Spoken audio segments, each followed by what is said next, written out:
doktor-doktor klinik swasta telah menghantar memorandum kepada Jabatan Perdana Menteri mengenai isu pemaparan ubat, harga ubat di klinik-klinik swasta, hospital swasta dan farmasi.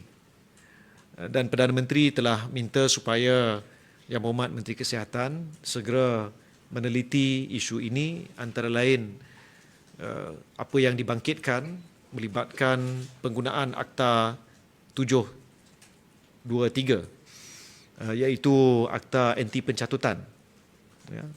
Itu di bawah KPDN. Jadi ada di kalangan doktor dan juga MMA yang bertanya kenapa akta tersebut digunakan dan bukan Akta 586.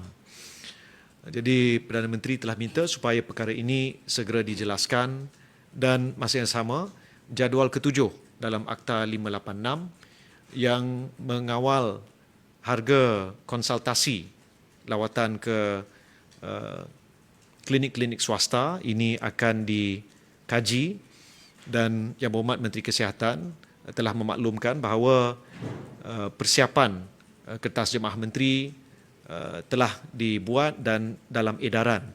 Jadi kita jangka dalam tempoh 1 ataupun 2 minggu hal ini akan dibawa semula ke jemaah menteri untuk diputuskan.